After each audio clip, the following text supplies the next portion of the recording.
नमस्कार मित्रांनो, कसे आहात तुम्ही सगळे? सेमिस्टर नवीन सुरू होत आहे ना, थर्ड सेमिस्टर जस्ट पार पडले. आता तयारी आहे सेमिस्टर नंबर 4 ची. आणि सेमिस्टर नंबर 4 ची तयारी म्हटलं तर वेगवेगळे सब्जेक्ट परत तुमच्या स्वागतासाठी उभे आहेत.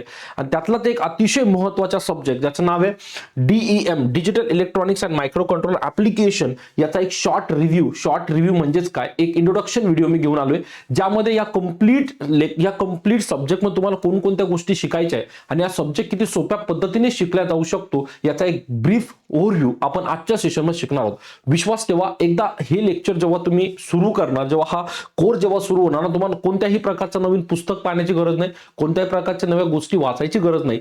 सगळं या पूर्ण कोर्समध्येच कव्हर होणार आहे. सो या कंप्लीट कोर्समध्ये कोणकोणत्या गोष्टी आम्ही तुम्हाला देणार आहोत आणि त्याचा बेनिफिट तुम्हाला एक्झामला कसा होणार आहे याची कंप्लीट ब्रीफ डिस्क्रिप्शन आपण आजच्या व्हिडिओमध्ये डिस्कस करून घेऊ. सब्जेक्टचं नाव आहे digital electronics and micro control application. हा जो चेहरा तुम्हाला बाजूला दिसतो हा मी स्वतः आहे, जो तुमचा हा कंप्लीट सब्जेक्ट डिटेलमध्ये कव्हर करून घेणार ह्या एंटायर कोर्समध्ये. सब्जेक्टला शॉर्टमध्ये मी नेहमी DEM म्हणेन, राईट आहे ना. हा तुमच्या इलेक्ट्रिकल ब्रांचचा सेमिस्टर 4 है ना चा हा पर्टिक्युलर सब्जेक्ट आहे. चला सर, मग हा कोर्स सुरू करण्या अगोदर किंवा हा व्हिडिओ सुरू करण्या अगोदर सर्वात महत्त्वाचा क्वेश्चन, सर या कोर्समध्ये आम्हाला कोणकोणत्या गोष्टी भेटतील है ना, कोणकोणत्या गोष्टी शिकायला भेटतील किंवा कोणकोणत्या गोष्टी कव्हर होतील है ना. अगोदर त्या गोष्टी मी थोड्याशा डिस्क्राईब करतो. अतिशय वेल मेंटेन, वेल स्ट्रक्चर्ड हा कोर्स असणार आहे, ज्याच्यामध्ये सुरुवात होणार तुमच्या रेकॉर्डेड लेक्चर पासून. जेवढाही कंप्लीट तुमचे युनिट्स आहेत, 4 ते 5 युनिट्स, 5 युनिटची तुम्हाला complete recording video with unlimited views किती वेळा बघू शकतात तो पहिले प्रोव्हाइड केला जाईल. सो पहिला पॉईंट क्लिअर आहे, recorded lecture of complete syllabus है ना. आता बघा होतं काय माहिती का, सपोज पहिला युनिट मी कव्हर केला तर पहिल्या युनिट सपोज एक 15 ते 20 व्हिडिओचा कंप्लीट पहिला युनिट सपोज रेकॉर्ड झाला आणि तो तुम्हाला भेटला.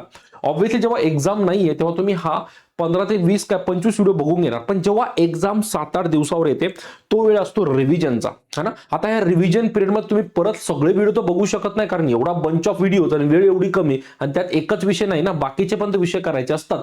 तर त्यासाठी तुम्हाला एक सोयीस्कर कोर्स म्हणजेच काय, रिव्हिजन क्रॅश कोर्स सुद्धा प्रोव्हाइड केला जातोय. आता रिव्हिजन क्रॅश कोर्स बद्दल सांगायला गेलं तर फॉर एक्झाम्पल मी पहिला युनिट सपोज 20 लेक्चर मध्ये कव्हर केला किंवा 20 व्हिडिओ मध्ये कव्हर केला, मग मी सिंपल काय करेल माहिती का, या 20 लेक्चरचा एक छोटासा प्रिव्ह्यू म्हणजे काय, रिव्हिजन टाइप ऑफ सिनारिओ 4 ते 5 लेक्चर मग तुम्हाला कव्हर करून देणार, जेणेकरून तुम्हाला एक्झामच्या वेळेस हे 4 ते 5 व्हिडिओ जरी तुम्ही बघितले ना, तर तुमचे कंप्लीट 20 लेक्चर शॉर्ट फॉर्म मध्ये कव्हर होऊन जाणार आणि तुमचा सगळा सिलेबस रिवाइज होणार कमी वेळेत.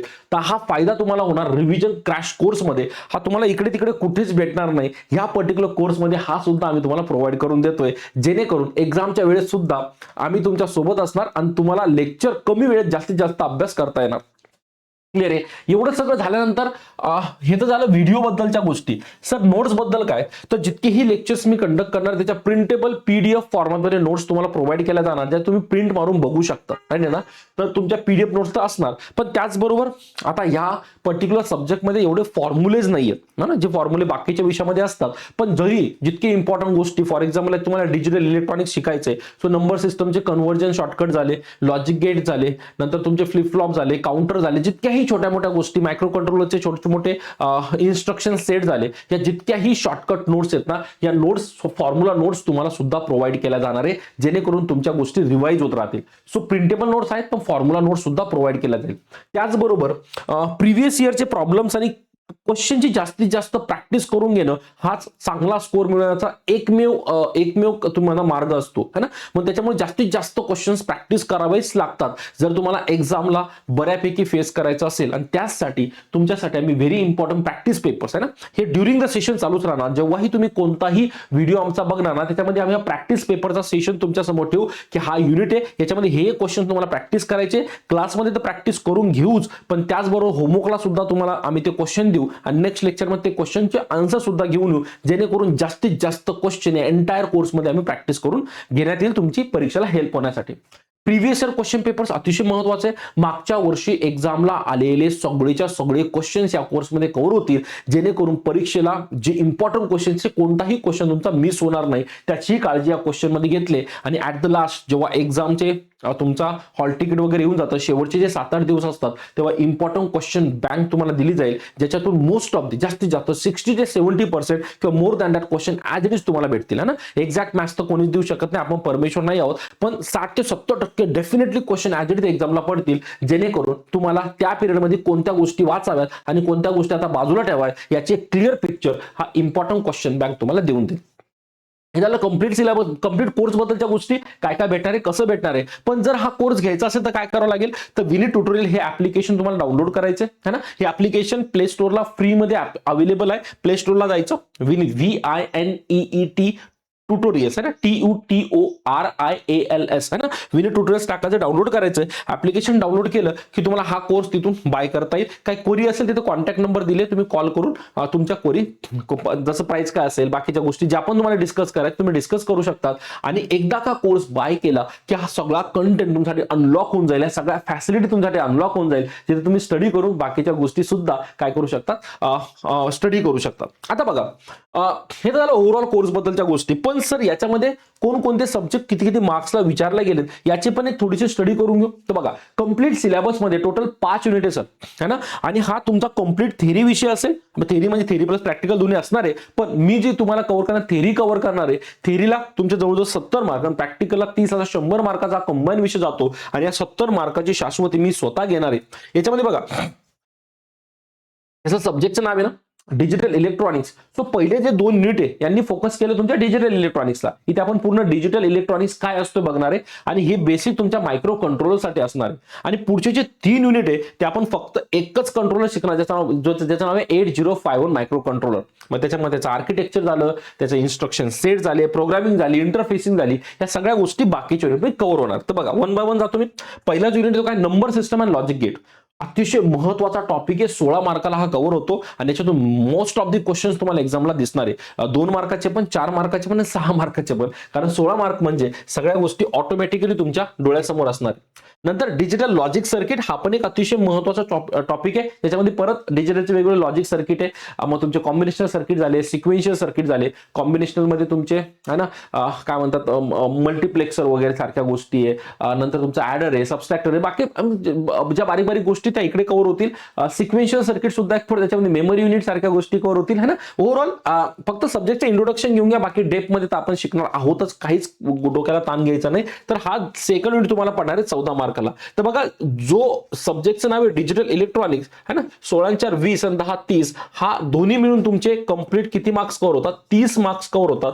ऑलमोस्ट 50% आणि 40 to 45% सिलेबस त्या 2 टॉपिक मध्येच कव्हर होऊन जातो. म्हणजे तुमची पासिंगच पहिल्या 2 टॉपिक मध्ये होऊन जाणार जर तुम्ही चांगलं केलं तर. पण आपला टार्गेट फक्त पासिंग नाहीये, एक्झामला कुठेतरी चांगला स्कोर कुठेतरी आणायचा आहे. आणि त्यासाठी जो थर्ड युनिट तुमच्यासाठी 80 मायक्रो कंट्रोल आर्किटेक्चर. आर्किटेक्चरचा अर्थ काय होतो है ना बाळांनो, आर्किटेक्चर म्हणजेच काय की माझं 8051 कसं दिसतं, त्याच्यामध्ये काय काय असतं है ना. जसं बॉडीचं ऑपरेशन करतो ना, मग आपल्या बॉडीमध्ये लिव्हर असणार, हार्ट असणार है ना, नंतर बाकीचे जेही पार्ट असणार. तसंच कोणत्याही गोष्टीचं ऑपरेशन केलं तर मध्ये कोणकोणत्या गोष्टी असतात याचं डिटेल डिस्क्रिप्शन 8051च्या आर्किटेक्चर मध्ये आपण बघणार आहोत. एकदा कसा दिसतो ते कळलं की मग त्याला कोणकोणते इन्स्ट्रक्शन द्यायचे आहे ना. प्रोग्रामिंग, आता प्रोग्रामिंग म्हणजे बिलकुल विचार करू नका अरे बापरे आता मला तर सी येत नाही, जावा येत नाही, काहीच येत नाही, काय होणार, काहीच नाही. हिची प्रोग्रामिंग वेगळी असते. कंप्लीटली फक्त इन्स्ट्रक्शन सेट लक्षात ठेवायचे आणि दॅट्स इट, तुमचं काम होऊन जाणार. आरामात हा टॉपिक सुद्धा तुम्ही कव्हर करू शकतात. जवळजवळ हे दोन्ही टॉपिक 16 + 12 आहे ना, फक्त कोणते आर्किटेक्चर आणि प्रोग्रामिंग मध्ये तुमचे जाणार, जिथे तुमचे 16 आणि 2 18 28 मार्क इकडे कव्हर होतात आणि राहिलेले 12 मार्क इंटरफेसिंग. इंटरफेसिंग म्हणजेच काय, आता मायक्रो कंट्रोलर वापरतोय, जसं बघा तुम्ही लॅपटॉप वापरतात, पण लॅपटॉप वापरता फक्त म्हणजे लॅपटॉपच वापरत नाही, कधी गरज पडली त्याला हार्ड डिस्क कनेक्ट करतात, कधी गरज पडली एखादा USB ड्राईव्ह कनेक्ट करतात. इंटरफेसिंग म्हणजे काय, एखादा एक्सटर्नल डिव्हाइस तुमच्या लॅपटॉपला जसं कनेक्ट करतोय ना, तसंच लॅपटॉपला किंवा तुमच्या कम्प्युटरला 8051 समजून घ्या आणि बाहेरचे जे एक्सटर्नल डिव्हाइस लागतोय त्या लावण्याच्या प्रोसेसलाच मी इंटरफेसिंग म्हणतो. तसंच 8051 ला मी कोणकोणते डिव्हाइस कनेक्ट करू शकतो याचं कम्प्लीट डिस्क्रिप्शन आपण युनिट 5 मध्ये शिकणार आहोत, ज्याला बोलतात 8051 इंटरफेसिंग है ना. आणि हा तुम्हाला जातो कम्प्लीट 12 मार्काला है ना. तर पहिले 2 युनिट 30 मार्क, आणि जर तुम्ही हे बघितलं 12 12 24 24 आणि 6 30 आणि 30 प्लस 10 टोटल 40 मार्कला लास्टचे 3 टॉपिक जातात. असा ओव्हरऑल 30 प्लस 40 इक्वल्स टू 70 मार्काचा काय असणार आहे, कंप्लीट थेरी टॉपिक असणार आहे. विश्वास ठेवा, आपण इतक्या आरामात टॉपिक वाईज गोष्टी शिकणार आहोत ना, की तुम्हाला नंतर कोणतंही पुस्तक, कोणत्याही नोट्स, कोणत्याही प्रकारची एक्स्ट्रा गोष्ट वाचायची गरज पडणार नाही. एवढ्या कंप्लीट टॉपिक मध्ये जिथं कंप्लीट रेकॉर्डिंग सिलेबस तुम्हाला भेटणार आहे, नंतर क्रॅश कोर्स भेटणार आहे, कंप्लीट पीडीएफ नोट्स भेटणार आहे, फॉर्म्युला नोट्स भेटणार आहे ना, इतक्या सगळ्या गोष्टी. नंतर तुमचे प्रॅक्टिस पेपर भेटणार आहे, प्रिव्हियस इयर क्वेश्चन पेपर भेटणार आहे, क्वेश्चन बँक भेटणार आहे. एवढ्या सगळ्या गोष्टी कव्हर केल्यानंतर मला वाटत नाही असं काही उरेल की जे तुमचं एक्झामला वेगळं विचारलं शक्यच नाही. कारण इतक्या वर्षापासून आम्ही या ब्रँचमध्ये आहोत, जितक्याही गोष्टी परीक्षेला येतात कंप्लीट आयडिया आहे, आणि तोच एक्सपिरियन्स तुमच्या समोर ठेवण्याचा हा परिपूर्ण प्रयत्न या कंप्लीट कोर्समध्ये केला जाणार आहे. क्लिअर आहे का? तर बघा, ही कंप्लीट तुमचे वेगवेगळे जे सिलेबस आहे, जसं बघा DC machine, utilisation of electrical energy, digital electronics, हा तर मी स्वतः आता शिकवतोय, पण बाकीच्या पण सब्जेक्टसाठी तुम्हाला डेफिनेटली कोर्स अवेलेबल आहे. तुम्ही सब्जेक्ट वाईज सुद्धा कोर्स घेऊ शकतात किंवा कंप्लीट सेमिस्टरचा सुद्धा कोर्स घेऊ शकतात. चॉईस तुमची आहे. पण ही चॉईस करण्या अगोदर आम्ही कोणत्याही प्रकारचा फोर्स करत नाहीये, कारण तुमच्यासाठी अवेलेबल आहेत डेमो लेक्चर. कोणते लेक्चर? डेमो लेक्चर, जे फ्री मध्ये अवेलेबल आहे. कोर्स घेण्या अगोदर नक्की एकदा म्हणजे घ्यायचा असेल किंवा नसेल काही फरक पडत नाही, पण तुम्ही एकदा विनी ट्युटोरियल डाउनलोड करून एकदा कोर्स एकदा बघून तरी घ्या की सिलेबस कशा प्रकारे कव्हर केला जातो, आणि नंतर डिसिजन घ्या. विश्वास ठेवा, तुम्हाला तुमच्या कोर्स घेण्याचा डिसिजन नक्कीच भविष्यात कोणत्याही प्रकारचा पश्चाताप देणार नाही. कारण ह्या कोर्समधून सगळं पॉझिटिव्ह होणार आहे. एक तर लवकर सुरुवात होणं खूप जरुरी असते, जी सुरुवात आम्ही ऑलरेडी करून दिली आहे. आणि या नुसती सुरुवात करणंच हे नाही ना, शेवट पण गोड व्हायला हवा. त्यासाठी पूर्ण सेमिस्टरमध्ये आपल्याला भरभरून प्रॅक्टिस करायची, आणि ते प्रॅक्टिस करायची असेल तर एक मदतीचा हात म्हणून हा कोर्स तुम्हाला 100% काय करणार आहे सर, हेल्प करणार आहे. क्लिअर बाळांनो? तर हा होता complete introduction video digital electronics and micro controller ऍप्लिकेशनचा, है ना. 805 मायक्रो कंट्रोलर जे आपण शिकणार आहोत. आता हे झालं इंट्रोडक्शन. डेमो लेक्चर मध्ये आपण सगळे भेटणार आहोत, है ना. सो जर इंट्रोडक्शन थोडंसं पटलं असेल की नाही बाबा, जर मी एवढं सगळं केलं तर ऑफकोर्स माझा एक्झामला फायदा होईल, जर हा विचार कुठेतरी मनात आला असेल तर डेमो लेक्चरला नक्की भेटा. एक डेमो लेक्चर नक्की बघा की सिलेबस कसा कव्हर होतोय, आणि त्याच्यानंतर बाकीचे डिसिजन तुम्ही घेऊ शकता. ठीक आहे, चला बाळांनो, इथे इंट्रोडक्शन व्हिडिओला पूर्णविराम देतो. सगळे भेटू आता डेमो लेक्चर मध्ये. तोपर्यंत अभ्यास करत राहा आणि योग्य डिसिजन नक्की घ्या. बाय.